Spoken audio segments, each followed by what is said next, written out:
धाराशिव जाने वाली senior college के छात्रों की बस जंगल के रास्ते से गुजर रही थी। ट्रिप खत्म करके वे वापस धाराशिव आ रहे थे। दिन भर मौज मस्ती करने की वजह से सभी छात्र थक कर सो गए थे। दरवाजे की सीट के पास विकास सर और सुशील सर खर्राटे ले रहे थे। बस ड्राइवर विजय मामा भी नींद में बस चला रहे थे। उनके बगल वाली सीट पर प्यून पांडु मामा बैठे हुए थे कि तभी बस के सामने जंगली सुअरों का झुंड आया। विजय मामा ने बस जंगल में रोक दी। कुछ देर में जब रास्ता खाली हुआ तो बस फिर से चलने लगी। कुछ ही देर में विकास सर के पीछे ही दूसरी सीट पर बैठा श्याम नींद से जाग गया। श्याम की उम्र 21 साल थी। पढ़ाई में बहुत तेज था, लेकिन हमेशा अकेला रहने वाला। ना किसी से बनती थी, ना ही उसका कोई दोस्त था। वो दूसरी सीट पर अकेला बैठा हुआ था। सर, टॉयलेट जाना है। सर ने आधी आंखें खोलकर खिड़की से बाहर देखा। बस अभी भी जंगल में ही थी। थोड़ी देर बैठ जाओ, जब जंगल खत्म होगा तब मुझे उठा दो, मैं बस रोक दूंगा। वे बोले और फिर आंखें बंद कर सो गए। श्याम बस की खिड़की से बाहर देखने लगा और जंगल खत्म होने का इंतजार करने लगा। कुछ ही देर में जंगल खत्म हुआ और बस वीरान जगह पर आ गई। उसने विकास सर को जगा दिया और उन्होंने ड्राइवर से बस को रोकने के लिए कहा। जैसे ही बस रुकी, विकास सर बोले, किसी को टॉयलेट होना है तो अभी उतर जाओ, वरना बस सीधे धाराशिव जाकर ही रुकेगी। आवाज सुनकर पिछली सीट पर बैठा श्रीकांत नींद से जाग गया। विकास सर टॉर्च लेकर पहले बस से बाहर उतर गए। उनके पीछे पीछे श्याम और श्रीकांत भी उतरे और वो दोनों अलग अलग झाड़ी के पीछे टॉयलेट करने गए। श्याम टॉयलेट करके वापस आया, लेकिन श्रीकांत अभी भी नहीं आया था कि तभी श्रीकांत जोर से चिल्लाया। उसकी आवाज सुनकर विकास सर और श्याम उसकी ओर भागे, लेकिन तभी श्रीकांत झाड़ी से बाहर आया। क्या हुआ, क्यों चिल्लाए थे? कुछ नहीं सर, चप्पल से होकर कांटा पैर में चुभा। उसकी आवाज सुनकर ड्राइवर और प्यून भी नीचे उतरे थे। वो सब बस में वापस चढ़ने ही वाले थे कि तभी एक बाइक बस के सामने आकर रुक गई। अरे भाई साहब, यहाँ के नहीं हो क्या आप? क्या आपको पता नहीं कि इस रास्ते पर लोगों को हमेशा चकवा लगता है? बाइक चलाने वाला बोला। चकवा नाम सुनकर विकास सर बोले, हाँ पता है, हम बस निकल ही रहे हैं। और वो सब बस में बैठ गए। सर, वो आदमी किस चकवे के बारे में बात कर रहा था? प्यून ने अगली सीट से ही मुड़कर विकास सर से पूछा। हिंदी में चकवा मतलब छलावा, छलावा मतलब भूत। कहते हैं जो लोग रात में सफर करते हुए मरते हैं उनकी आत्मा छलावा बन जाती है। छलावा रात को सफर करते हुए यात्रियों को पकड़ लेता है और उन्हें अपने गंतव्य स्थल तक पहुंचने ही नहीं देता। वो बस उन्हें उसी जगह पर घुमाते रहता है। कितना भी भाग लो या फिर गाड़ी तेज भगाओ, आप उसी जगह पर आप पहुंच जाओगे जहां आपको छलावा ने पकड़ लिया था। या फिर वो लोग रास्ते से भटक जाएंगे और उस जगह पहुंच जाएंगे जहां पर छलावा उन्हें ले जाना चाहता है। विकास सर ने बताया। इसके बाद ड्राइवर बोला, और यात्री रात भर उसी जगह पर बार बार घूमते हैं। वो तब तक रास्ता भटकते हैं जब तक सूरज ना उगे। जैसे ही सूरज उगता है उनकी ताकत कम हो जाती है। मेरे कुछ ड्राइवर दोस्त हैं, उनको भी छलावे ने पकड़ लिया था। कहते हैं छलावा बस उन्हीं यात्रियों को पकड़ता है जो थके हुए होते हैं, क्योंकि उन पर हावी होना बहुत आसान होता है ना। फिर तो छलावा बहुत ही खतरनाक है। प्यून घबराते हुए बोला। अरे कुछ खतरनाक नहीं है, ये सब अंधविश्वास है। ड्राइवर जब थक जाता है तो रात में उसे रास्ता समझना मुश्किल हो जाता है, इसलिए उसे भ्रम हो जाते हैं और वो रास्ता भटकता है। इसे ही अनपढ़ लोगों ने भूत यानी चकवा या छलावा का नाम दिया है। विकास सर बोले। ये सभी बातें श्याम और श्रीकांत सुन रहे थे। नहीं सर, छलावे होते हैं और कुछ छलावे तो जानलेवा भी होते हैं। मेरे दादाजी को छलावे ने इतना परेशान किया था कि मरते मरते बचे थे। रात को जितने भी एक्सीडेंट होते हैं उनमें से कुछ ना कुछ एक्सीडेंट छलावे के कारण ही होते हैं। वो रात के बेरहम शिकार होते हैं। यात्रियों की थकान और डर ही उनकी ताकत होती है। शिकारियों की तरह ही वे यात्रियों को डराते हैं, भगाते हैं और उनकी जान लेकर उनका शिकार करते हैं। हमें बस इतना पता चलता है कि कार एक्सीडेंट में उनकी मौत हो गई है, लेकिन मौत का कारण छलावा ही होता है सर। श्याम ने डरावनी आवाज में कहा। सर, इस का कुछ मत सुनो। इसकी बुआ राइटर है, उन्हीं से सुनी होंगी ये बातें। और राइटर लोगों का तो काम ही होता है बातें बनाना, उसी से तो उनका घर चलता है। पिछली सीट पर बैठे श्रीकांत ने कहा। श्रीकांत, चुप हो जाओ और सो जाओ, उन्होंने डांटते हुए कहा। और उसके बाद सभी लोगों ने आंखें बंद कर ली और सो गए। कुछ समय बीता। श्याम अभी भी जाग रहा था और खिड़की से बाहर देख रहा था। बस किसी जंगल के बीचों बीच से गुजर रही थी कि तभी उसने देखा कि रास्ते के किनारे एक बंद पड़ी चाय की टपरी है। लेकिन ये चाय की टपरी तो मैंने पीछे भी पहले वाले जंगल में देखी थी। वह मन ही मन बोला और खिड़की के बाहर देखने लगा। तब उसे पता चला कि वो तो वही जंगल है जो वीरान जगह से पहले आया था। वह भागते हुए ड्राइवर के पास गया। विजय मामा नींद में बस चला रहे थे, बीच बीच में आंखें झपका रहे थे। विजय मामा, बस कौन से जंगल में है? होगी किसी जंगल में। रास्ते में जंगल कम है क्या? नहीं मामा, हम वापस उसी जंगल में पहुंच गए हैं जहाँ पर बस के सामने जंगली सुअर आ गए थे। नहीं बेटा, तुम्हें कुछ तो गलतफहमी हो रही है। वो जंगल तो कब का पीछे छूट गया है ना। उनकी बहस सुनकर विकास सर नींद से जाग गए। क्या हुआ श्याम? सर, हमें छलावा लग चुका है। उसने हमें पकड़ लिया है क्योंकि बस वापस उसी जंगल में आई है जहाँ से पहले गुजरी थी। लेकिन विकास सर भी ड्राइवर की तरह उस पर विश्वास नहीं कर रहे थे। सर, अगर आपको मेरी बात पर यकीन नहीं हो रहा है तो बाहर देखो। अभी कुछ देर रास्ते के किनारे एक ट्रक दिखाई देगा जो एक्सीडेंट में पलटी हो चुका है। और कुछ ही देर में रास्ते के किनारे सभी को पलटी हुई ट्रक दिखाई दी। ये देखकर सभी हैरान हो गए थे।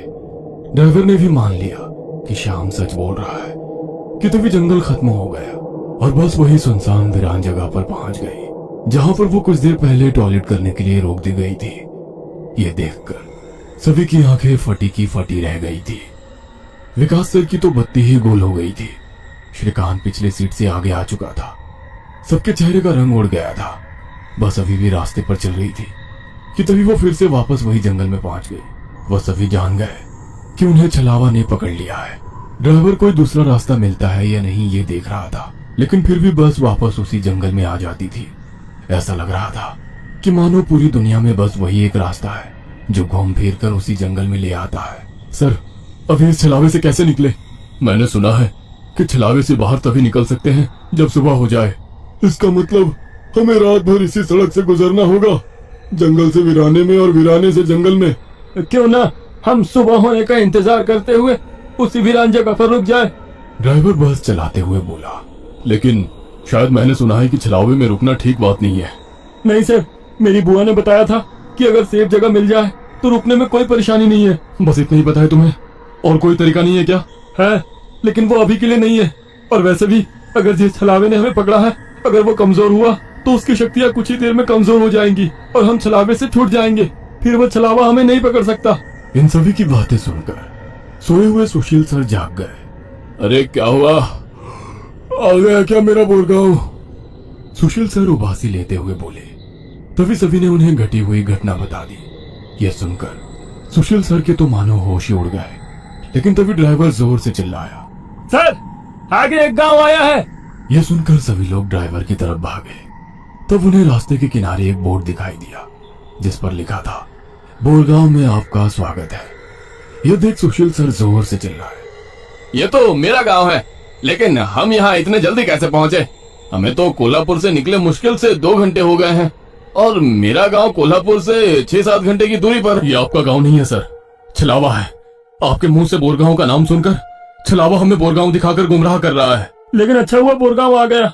मुझे लगता है कि हमें यहाँ पर सुरक्षित जगह ढूंढकर छिप जाना चाहिए। और सुशील सर के घर से ज्यादा सुरक्षित किसका घर हो सकता है? लेकिन सर, छलावे में एक जगह पर रुकना खतरे से खाली नहीं है और छलावा खुद में ही खतरा है। वो खुद में सुरक्षित जगह कैसे रख सकता है? तुझे मेरे से ज्यादा पता है क्या? बचपन से मैं भूतों के बारे में सुनते और पढ़ते आया हूँ। तू तय रहा। विजय मामा, बस सुशील सर के घर की तरफ ले चलो। सुशील सर ने ड्राइवर को अपने घर का रास्ता दिखाया, लेकिन तभी उन्हें उनके गली में लोगों की भीड़ दिखाई दी। बस आगे नहीं जा सकती थी, इसलिए उन्होंने बस दूर ही खड़ी कर दी। भीड़ में खड़े लोग जोर जोर से रो रहे थे और भीड़ का रुख सुशील सर के घर की तरफ ही था। भीड़ के रोने की आवाज सुनकर वे सभी लोग डर गए। सुशील सर बस से उतरे और भीड़ में घुस गए। उनके पीछे पीछे सभी भीड़ में घुस गए। वह सभी भीड़ को चीरते हुए सुशील सर के घर के सामने जा पहुंचे और आगे का नजारा देख उनकी रूह कांप उठी, क्योंकि जमीन पर खून से लथपथ 4 लाशें पड़ी हुई थी और वो लाशें थी सुशील सर के बीवी बच्चे की और उनके माता पिता की। उन सभी की किसी धारदार हथियार से गला काटकर हत्या कर दी गई थी। खुद के परिवार की लाशें देखकर सुशील सर का दिल सहम गया और वो रो पड़े। ये क्या हो गया? किसने मारा उन्हें? उन्होंने रोते हुए एक आंख वाले बूढ़े आदमी से पूछा, आज तुम्हारे बीवी ने चाकू से तुम्हारे बच्चे का और तुम्हारे माता पिता का गला चीरकर उन्हें मार डाला और फिर खुद का गला काटकर खुदकुशी कर ली। क्या? लेकिन क्यों? उसने ऐसा क्यों किया? अरे तुमने ही उसे ऐसा करने पर मजबूर किया होगा, वरना वो तो बहुत ही समझदार और नेक दिल इंसान थी। क्या शादी के इतने सालों बाद भी मैंने उसे कभी रुलाया नहीं है और आप मुझ पर इल्जाम लगा रहे हैं? तुमने ही उसे ऐसा करने पर मजबूर किया है। ये लो चाकू और अपनी जान देकर अपने गुनाह का प्रायश्चित कर लो। वैसे भी तुम अकेले इस दुनिया में जीकर क्या करोगे? खुद की जान दे दो, वरना उनकी आत्मा को कभी शांति नहीं मिलेगी।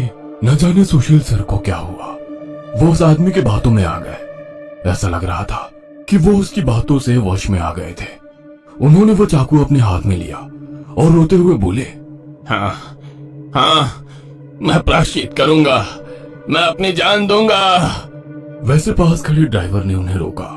अरे सर, ये आप क्या कर रहे हो? ये सब छलावा है, आपका परिवार नहीं है। आपका परिवार घर पर सुरक्षित है। तभी एक आंख वाला आदमी बोला, ए, तूने अगर एक लफ्ज भी आगे कहा तो तुम्हें पकड़कर गांव के बीचों बीच सूली पे चढ़वा देंगे। ये सुनकर ड्राइवर डर गया और चुप बैठ गया। सुशील सर ने जमीन पर बैठकर चाकू की धार अपने गले पर रखी। सर, ऐसा मत करिए, ये सब कुछ छलावा है, इसके चंगुल में मत फंसिए सर। लेकिन फिर भी सर होश में नहीं आ रहे थे, इसलिए प्यून ने गुस्से में आकर उनको चांटा मारा। तब जाकर वो होश में आ गए और उन्होंने चाकू नीचे फेंक दिया। ये देख एक आंख वाला आदमी गुस्सा हो गया। भाइयों, इन लोगों को भीड़ से बाहर निकाल दो, इन्हें हम बाद में देखेंगे, पहले इस सुशील के बच्चे को पकड़ लो। ये सुनकर भीड़ में खड़े लोगों ने सभी को भीड़ से बाहर कर दिया। श्रीकांत, विकास सर, प्यून और ड्राइवर भीड़ के अंदर घुसने की कोशिश कर रहे थे, लेकिन अंदर घुस नहीं पा रहे थे। सुशील सर के हाथ पैर बांधकर उन्हें जमीन पर बिठाया गया। सुशील सर अपनी जान की भीख मांग रहे थे। मुझे कोई बचाओ, विकास सर, पांडु मामा, मुझे प्लीज बचाओ, मुझे बचाओ। वो चिल्ला रहे थे कि तभी एक आंख वाले आदमी ने चाकू से सुशील सर का गला काटा और उनका सर धड़ से अलग कर दिया। उसने उनका सर हाथ में पकड़ा और भीड़ के बाहर हवा में फेंक दिया। वो सीधे श्रीकांत और श्याम के सामने आ गिरा। वो दोनों चीखे। तब एक आंख वाला आदमी बोला, भाइयों, इन शहरी लोगों ने सुशील को बचाने की जरूरत की है, उन्हें भी पकड़कर उनका गला काट दो। वैसे भीड़ में खड़े लोग इन सब लोगों की तरफ मुड़े। वो गुस्से से इनकी तरफ देख रहे थे।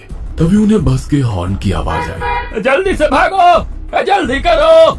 कुछ ही दूर बस में बैठे ड्राइवर मामा चिल्लाए। उनकी आवाज सुनते ही श्याम, श्रीकांत, विकास सर और प्यून बस की तरफ भागे। भीड़ उनका पीछा कर रही थी। ये सभी लोग जैसे तैसे बस में चढ़ गए। गांव वालों ने बस पर पथराव किया। बस के कांच टूटकर बच्चों के शरीर में उसके टुकड़े घुस गए, लेकिन उसमें से कोई भी नींद से जागा नहीं था, क्योंकि वो सब छलावे के प्रभाव से मोहित होकर सो गए थे। श्याम, विकास सर और श्रीकांत के शरीर में भी कांच के टुकड़े घुस गए थे। कुछ लोग बस के सामने खड़े होकर रोड से बस को तोड़ रहे थे कि तभी ड्राइवर ने उन पर बस चढ़ा दी और बस वहां से चल पड़ी। जैसे तैसे बस गांव से बाहर आ गई। हर कोई अपने शरीर से कांच के टुकड़े निकालने में लगा हुआ था। श्रीकांत अपने हाथ में घुसा कांच का टुकड़ा निकाल रहा था कि तभी प्यून वहां पर आया। भतीजे, रुक, मैं निकालता हूँ, वो बोला, क्योंकि श्रीकांत उनकी बहन का बेटा था। बस फिर से वापस जंगल में आ गई थी। न जाने कब वो छलावा उन्हें अपने गिरफ्त से छोड़ने वाला था। सुशील सर की अभी अभी मौत हो चुकी थी। हर कोई घबराया हुआ था। श्याम, अब बताओ हम क्या करें? अरे इसे क्या पूछना है, इसकी वजह से आज सुशील सर की जान चली गई है और हम सब मरते मरते बचे हैं। चुप हो जाओ। हमने उन्हें बचाने की कोशिश की, लेकिन मैं खुद अपने भावना को रोक नहीं सके और इसीलिए मारे गए। इसमें मेरी कोई गलती नहीं है। श्याम सफाई देते हुए बोला, लेकिन अब हम क्या करें? हमें बस सुबह होने का इंतजार करना होगा और बिना कहीं रुके बस चलाते रहना होगा। अरे लेकिन बस में इतना डीजल भी नहीं है कि सुबह होने तक चले। अगर बस का डीजल सुबह से पहले खत्म हो गया तो हम इस छलावे का शिकार हो जाएंगे। ये भी है, ये छलावा तो मेरे सोच से ज्यादा ताकतवर निकला। आज अमावस्या है, शायद ये अमावस छलावा है। बुआ कहती थी कि छलावे के बहुत से प्रकार हैं, जिससे सबसे खतरनाक अमावस छलावा होता है। ये सिर्फ और सिर्फ अमावस की रात शिकार करने के लिए बाहर निकलता है। इसे अकेले 2 या 3 लोगों की शिकार करना पसंद नहीं है। जहाँ पर यात्री बहुत सारी संख्या में होते हैं, बस उन्हीं पर यह छलावा हावी हो जाता है। वो सबसे पहले सबसे ज्यादा कमजोर और सफर में थके हुए इंसान को ढूंढता है, उन्हें डर दिखाता है, और जब उसकी डर से मौत हो जाती है तो उसके शरीर पर कब्जा करता है और बाकी यात्रियों के बीच में रहकर उन्हें गुमराह करता है। उन्हीं छलावे में बस घूमता रहता है, और जब सभी यात्री थक जाते हैं तो उनका शिकार करता है। और मेरे हिसाब से हम जिस छलावे के चंगुल में फंसे हैं वो अमावस छलावा ही है, और वो अभी हमारे बीच में ही है। श्याम डरावनी आवाज में बोला। यह सुनकर सभी के होश उड़ गए थे। वो सब तो ठीक है, लेकिन अब हम इस छलावे से बाहर कैसे निकले? ड्राइवर ने पूछा। इस पर श्याम ने कहा, अब केवल एक ही उपाय है, लेकिन इसमें खून बहने के चांसेस है। क्या है वो उपाय? छलावा अभी भी हमारे बीच किसी मृत शरीर पर कब्जा करके बैठा है।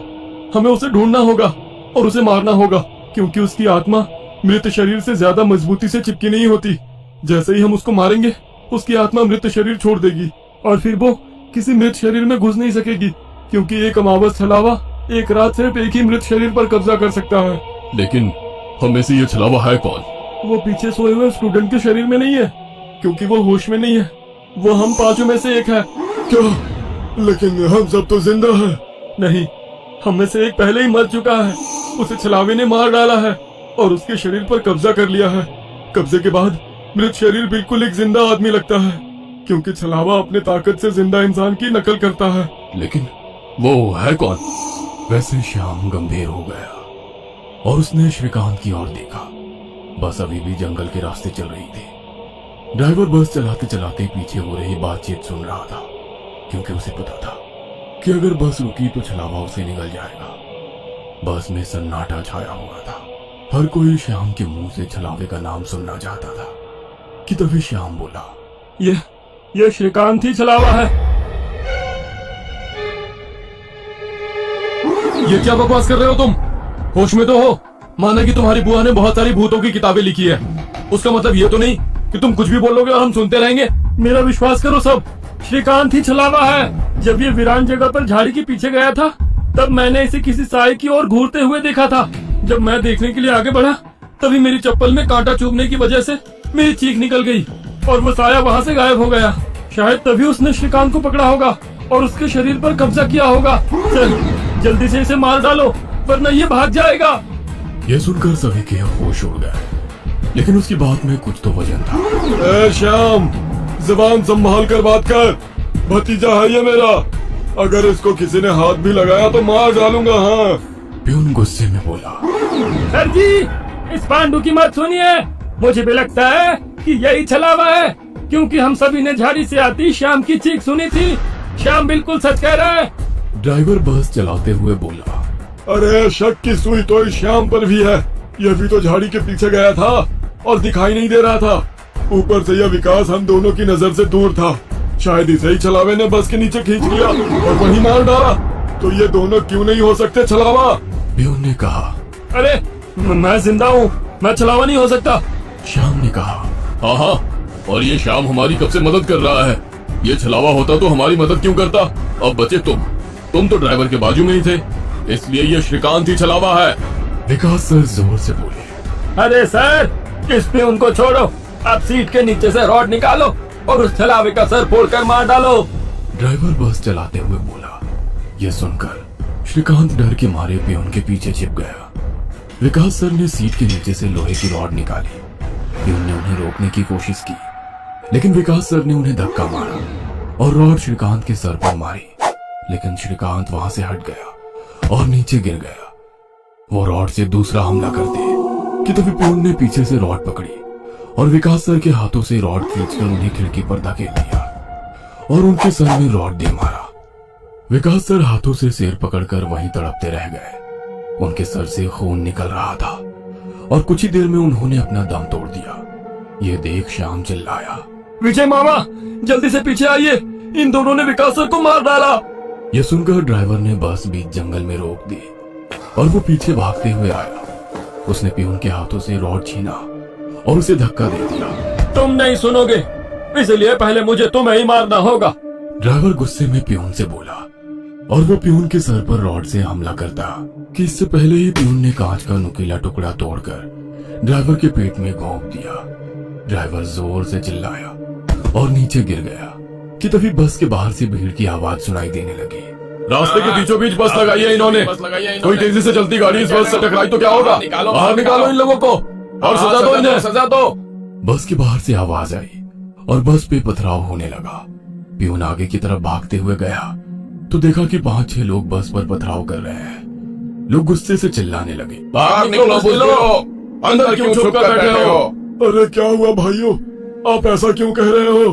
पियून चीख चीख कर उनसे पूछ रहा था, लेकिन कोई भी उसकी तरफ ध्यान नहीं दे रहा था। तभी श्याम श्रीकांत से बोला, ये लोग सिर्फ छलावा है। हम जंगल में रुके हुए हैं, इसलिए हम मुसीबत में पड़ चुके हैं। विकास सर और ड्राइवर दोनों मर चुके हैं, फिर भी हम छलावे से बाहर नहीं निकले। इसका मतलब छलावा अभी भी हमारे बीच में है और वो छलावा तुम्हारा मामा है। ये सुनकर श्रीकांत की आंखें फटी की फटी रह गईं। नहीं नहीं, ऐसा नहीं हो सकता। अरे ऐसा ही है श्रीकांत, तुमने देखा कि किस तरह से तुम्हारे मामा ने विकास सर और ड्राइवर की जान ली। वो उन्हें सिर्फ घायल भी तो कर सकता था, लेकिन नहीं, उसने उनकी जान ली। अब तो अपने मामा प्रेम से बाहर आओ श्रीकांत और देखो उस आदमी को, वो तुम्हारा मामा नहीं छलावा है। ये सुनकर श्रीकांत सोच में पड़ गया। श्रीकांत, लोग अभी बस के कांच तोड़कर अंदर आ जाएंगे और हमारी जान ले लेंगे। इससे पहले हमें यहाँ से निकलना होगा। मैं बस को यहाँ से निकालता हूँ और तुम इस छलावे को पीछे बुलाकर इस कांच के टुकड़े से घोंप दो। छलावा मर जाएगा और हमारी जान बच जाएगी। श्याम बोला और ड्राइविंग सीट की तरफ निकल पड़ा। लेकिन तुम्हें ड्राइविंग आती है क्या? अरे मेरे मामा की ट्रैवल एजेंसी है, इसलिए मैं बस पहले ही चलाना जानता हूँ, उसने कहा और ड्राइविंग सीट पर जा बैठा। उसने बस चालू की और बस चलाने लगा। पियून पीछे श्रीकांत के पास जा पहुंचा। श्याम बहुत ही मन लगाकर बस को भगा रहा था कि तभी उसे पियून की चीख सुनाई दी। उसने मिरर में देखा तो पियून